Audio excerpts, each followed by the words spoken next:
Welcome back to show. अब हम बात करेंगे पाकिस्तानी नौजवानों की। पाकिस्तानी नौजवान, इनका शुमार दुनिया के उन मुल्कों में होता है जहां नौजवानों को मुख्तलिफ शोबाए ज़िंदगी में कई तरह के चैलेंजेस का सामना करना पड़ता है। दुनिया जैसे जैसे तकनीकी तौर पर तरक्की कर रही है, मुस्तकबिल की तश्कील में नौजवानों के मौसर किरदार की अहमियत को नज़रअंदाज उस तरह से नहीं किया जा सकता। डिजिटलाइजेशन की बात हो तो दुनिया की तेज़ी से ये बदल रही है। मोबाइल आलात, खिदमात या फिर मसनूई ज़हानत की बात की जाए तो डिजिटल टेक्नोलॉजी पायदार तरक्की के लिए बहुत ही अहम है। पाकिस्तान में बड़ी नौजवान आबादी जो कि नाजुक मोड़ पर खड़ी है और पिछली दहाई में मुल्क का डिजिटल मंजरनामा तेज़ी से बढ़ा और इंटरनेट का बढ़ता हुआ इस्तेमाल, स्मार्टफोन्स का वसी इस्तेमाल और एक उभरती हुई टेक इंडस्ट्री के साथ ताहम चैलेंजेस इस बात की यकीनी बनाते हैं कि डिजिटल तरक्की पायदार तरक्की के नताइज में तब्दील हो सकते हैं। ये तमाम तर मामलात हैं। वैसे कुछ आप बिल्कुल ठीक कह रहे हैं कि जहाँ पे दुनिया बहुत तेज़ी से आगे जा रही है वहाँ पे हमारी यूथ बेचारी उसको अगर when it comes to technology तो थोड़े इनको मसाइल और चैलेंजेस थोड़े नहीं बल्कि काफ़ी हद तक शायद यही वजह है कि हम लोग उस तरह से ग्लोबल एरेना पे उभर के नहीं आ रहे हैं जिस तरह से हमें आना चाहिए था। और हम लोग थोड़ा पीछे हैं, तो हम लैग बिहाइंड कर रहे हैं। खैर, इस पे बात करने के लिए टेक एक्सपर्ट फरहान विर्क साहब हमारे साथ मौजूद है। फरहान साहब अस्सलाम वालेकुम, वेलकम टू सुबह की सोच। जी बहुत शुक्रिया। वाले अच्छा फरहान साहब, मैंने जो बात कही कि शायद हम डिजिटलाइजेशन की तरफ नहीं गए, टेक्नोलॉजी में इतनी हमने तरक्की नहीं की है जिस तरह दीगर ममालिक दुनिया के कर चुके हैं, शायद यही वजह है हमारे पीछे होने की। आप यही समझते हैं? जी नहीं, ऐसा बिल्कुल नहीं है। पाकिस्तान में हमें एक रियलाइजेशन देखने में आई है कि हमारे जो नौजवान हैं उनको अगर आप देखें तो ऐसा उनको गवर्नमेंट की जानिब से कोई बहुत खास किस्म की सपोर्ट नहीं मिली। और पाकिस्तान में जो इंटरनेट का इंफ्रास्ट्रक्चर है वो भी आपकी आंखों के सामने है। लेकिन हालिया चंद सालों में पाकिस्तान ने आईटी सेक्टर में बहुत तेजी से अपनी ग्रोथ दिखाई है। ऑब्वियसली इसमें हम दुनिया के काफी ऐसे ममालिक हैं जिनको कम्पीट नहीं कर सकते, लेकिन पाकिस्तान जैसे मुल्क के लिहाज से हमने फिर भी काफी बेहतर परफॉर्म किया है। सिर्फ पिछले महीने अगर हम सितंबर की बात करें तो हमारी आईटी एक्सपोर्ट्स में 42% ग्रोथ देखने में आई है। अच्छा। और ये वो वाले महीने चल रहे हैं जिनमें पाकिस्तान में इंटरनेट के भी मसले मसाइल थे, काफी सारी परेशानियां थी, लेकिन इस सब के बावजूद ये सेक्टर परफॉर्म कर रहे हैं और हमें नजर आ रहा है कि हमारी जो यूथ है वो खुद इसकी तरफ अट्रैक्ट हो रही है और वो सब के सब इससे फायदा उठाना चाहते हैं। अच्छा फरहान साहब, जिस तरह निमरा ने आपसे आगाज में पूछा था तो बेसिकली हम जब कंपेयर करते हैं अपने आप को पड़ोस से, नेबर्स से कंपेयर करते हैं तो वो आईटी की दुनिया में, डिजिटलाइजेशन की दुनिया में बहुत ज़्यादा आगे हैं। तो क्या वजह है कि हम उनसे कम्पीट फिलहाल नहीं कर पा रहे? बेशक हम ग्रो कर रहे हैं, मैं ऐड करती चलूं हसनैन आपकी बात में कि बेशक हम ग्रो कर रहे हैं लेकिन उस स्पेस के साथ नहीं कर रहे जिस तरह दीगर दुनिया के ममालिक कर रहे हैं। मेरा पॉइंट बेसिकली ये था। जी देखिए, उसमें जो सबसे बड़ा मसला है वो तो लैक ऑफ प्लानिंग है। कि ऑब्वियसली इंडिया वाली साइड पर अगर हम देखें तो उन्होंने जो उनके टेक सिटीज हैं वो आज से 20 साल पहले प्लान करने शुरू कर दिए थे।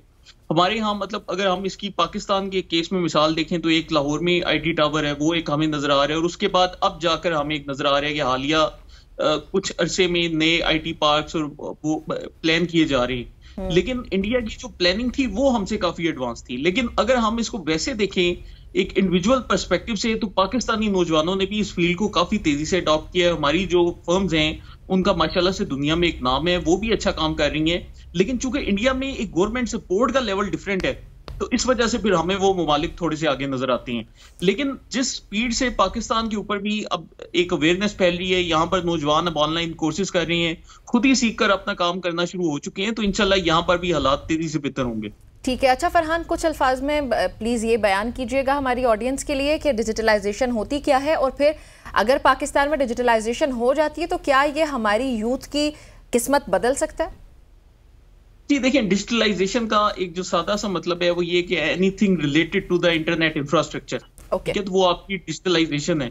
और इसमें जो सबसे इंपॉर्टेंट पार्ट ये है कि आप किस तरह से दुनिया से कनेक्टेड हो ऑनलाइन और आप इसका कैसे फायदा उठा सकते हो। तो इसमें हमारी यूथ के लिए तो बेशबहा अपॉर्चुनिटीज हैं। मतलब एक दौर होता था जब लोग कहते थे कि जी हमें अमेरिका जाना है, हमें बरतानिया जाना है, हमें यूरोप जाना है, लेकिन अब आप घर बैठे हुए वो सब काम कर सकते हो और आपको फिजिकली जाने की जरूरत नहीं है। आप यहाँ पर बैठकर अमेरिका में अर्न कर सकते हो, आप पाकिस्तान में बैठकर यूरोप में अर्न कर सकते हो, आप अपना यहाँ का कंटेंट वहां की ऑडियंस को दिखा सकते हो। तो पूरी दुनिया जो उनसी आपस में कनेक्टेड हो गई है। तो अब बजाय इसके कि आप वो पुराने तौर तरीकों पर जाओ, आपको जदीद दौर के लिहाज से उनको मॉडर्नाइज करना पड़ेगा और यहाँ पर बैठकर आप अपना फ्यूचर जो है उन ममालिक में सेट कर सकते हैं। अच्छा फरहान साहब, मुझे ये बताइएगा कि जिस तरह हम अपनी निजी महफिलों में देखते हैं ना कि हम ऑफिस में वक्त कम गुजारते हैं, होटल्स में ज़्यादा गुजारते हैं, इसी तरह से आप अगर डिजिटल प्लेटफॉर्म्स की बात करें तो हम वहाँ पे जो कंस्ट्रक्टिव वर्क है वो कम करते हैं, सोशल मीडिया पे वक्त ज़्यादा गुजारते हैं। तो क्या किस तरह से हम जो लड़के हैं, नौजवान हैं, उनको हम डिजिटल वर्क पे ला सकते हैं? क्या कैंपेन की ज़रूरत है हमें कोई? ये देखिए, जो आप काम अपना सोशल मीडिया पर करते हैं वो भी आपका कोई ऐसा काम नहीं जो कि जाया जाता है। हमारे यहाँ अक्सर ये एक गलतफहमी पाई जाती है कि जी सोशल मीडिया पे जो काम है उसका कोई फायदा नहीं। इस वक्त अगर दुनिया में डिजिटल फील्ड में कोई जो शोबा सबसे ज्यादा ग्रो कर रहा है वो डिजिटल मार्केटिंग का कर रहा है। कि आप यहाँ पर बैठकर फर्ज किया अपना अकाउंट मैनेज कर रहे हो, तो आप इससे लोगों के अकाउंट मैनेज करके उनसे पैसे कमा सकते हो। आपके पास इसकी एक ये अपॉर्चुनिटी भी मौजूद है। फिर आप अगर सोशल मीडिया पर ज्यादा टाइम स्पेंड करते हो तो इसमें जो आपकी सबसे बड़ी लर्निंग डेवलप होती है वो ये होती है कि आपको पता चल रहा है कि लोग क्या सोच रहे हैं। इस चीज के ऊपर आप अपना एक प्रॉपर एनालिसिस बना सकते हो कि मैं किस तरह का कंटेंट बनाऊं कि लोग वो वाला कंटेंट लाइक करें, शेयर करें। फरहान साहब, excess of anything is bad. अगर हम 24/7, जो हसनैन का पॉइंट भी था ना, वो ये था कि हम लोग प्रोडक्टिव वे में नहीं लेते हैं, हम सिर्फ टाइम वेस्ट करने की हद तक ही कर रहे होते हैं। तो प्रोडक्टिविटी कम है हमारी, उसको कैसे एनहांस किया जा सकता है? बेसिकली क्वेश्चन यहाँ पे ये है, क्योंकि अगर देखा एक सेकंड मुझे कंप्लीट कर, even if you talk about content creators ना, तो वो बड़ा पैसा निकाल रहे हैं भाई, और हमारे यहाँ सिर्फ हम लोग देख रहे हैं उन कंटेंट क्रिएटर्स को, अपना टाइम वेस्ट कर रहे हैं। जी जी, देखिए इस पे जो आप ये देखने की बात कर रही है ना, जब आप उनको देख रहे हैं हाँ। तो उस वक्त आपका माइंडसेट ये होना चाहिए कि बजाय आप ये सोचे कि आप अपना वक्त जाया कर रहे हैं, आप देखिए कि वो क्या कर रहे हैं और क्या वजह है जिसकी वजह से आप उनको देखने पर मजबूर हो रहे हैं। जब ये दो बुनियादी सवाल आप अपने जहन में लेकर उनका कंटेंट देखेंगे तो आपके लिए हर रोज एक लर्निंग डेवलप हो रही है कि अच्छा, अगर मैं इस तरह से करूंगा तो इसका ये रिजल्ट निकलेगा, अगर मैं इस बंदे की तरह ऐसे करूंगा तो इसका ये रिजल्ट निकलेगा। अब इसका जो आपको फायदा होता है वो ये होता है कि कल को फर्ज किया आप अपना एक कंटेंट शुरू करते हैं तो आप उनसे इंस्पिरेशन ड्रॉ कर सकते हैं। तो ये चीज बिल्कुल एक ऐसे नहीं कि इसका बिल्कुल आपको नुकसान है। हाँ, ऑब्वियसली किसी चीज को आप एक्सेसिव टाइम देंगे उसका आपको नुकसान होगा, लेकिन आपको इससे लर्न करना चाहिए।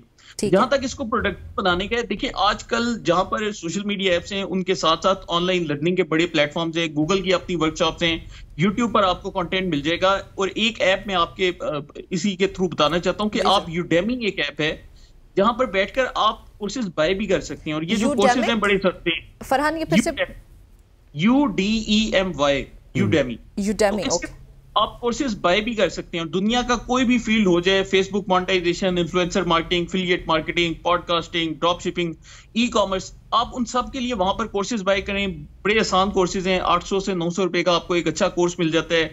और उसके साथ साथ आप यूट्यूब पर फ्री में भी देख सकती हैं। लेकिन पेड कोर्सेज का थोड़ा सा एक फायदा ये होता है कि वहां पर आपको एक तरतीब के साथ सारा कंटेंट मिल जाता है, जो कि यूट्यूब पे आपको नहीं नजर आता। वहां पर जरा वीडियोस थोड़ी सी हैफेजर्ड होती हैं, तो वहां पर जाएं, उधर से स्टार्ट करें। और इसमें जो पाकिस्तान में एक सबसे बड़ा मसला है, जो एक जेन्युइन मसला मुझे नजर आता है, कि हमारे लोग शॉर्टकट्स के पीछे बहुत भागते हैं। लोग क्या करते हैं कि जी घर बैठे अमीर हो जाएं, 10 दिनों में ये कर लें, 5 दिनों में ये कर लें। ऐसे नहीं होता। आपने कम से कम कोई भी आप ऑनलाइन स्किल लर्न करना शुरू करेंगे, आपने उसको 3 से 6 महीने का वक्त देना है। ये बात आपने जहन में बिठा लेनी है कि मैंने 6 महीने से पहले कुछ अर्न नहीं करना, मैंने सिर्फ सीखना है। जब आप एक दफा सीख लें, 6-7 महीने लगा लें, जब आपकी ग्रिप बैठ जाए, उसके बाद किसी फील्ड में काम करें। और एक और चीज कि स्कैमर से बचें। यहाँ पर एक और आजकल एक रिवाज आ चुका है कि हर बंदा कहता है कि जी इतने पैसे लगा दें, इतने पैसे इन्वेस्ट कर दें, क्रिप्टो में डाल दें, इधर डाल दें, उधर डाल दें। और उससे क्या होता है कि आपको अल्टीमेटली लॉस होता है। तो जब तक आप खुद कोई चीज सीखते नहीं हो, आपको उस चीज में ऑनलाइन कभी भी इन्वेस्ट नहीं करना चाहिए।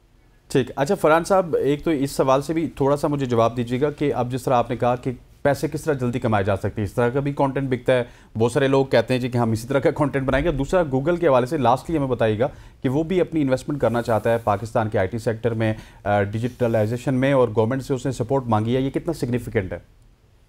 जी, ये पाकिस्तान के लिए तो बहुत ज्यादा सिग्निफिकेंट है। मतलब हालिया कुछ अरसे में दुनिया की जितनी भी ग्लोबल कंपनीज हैं उनको नजर आ रहा है कि पाकिस्तान आहिस्ता आहिस्ता उठान पर जा रहे हैं।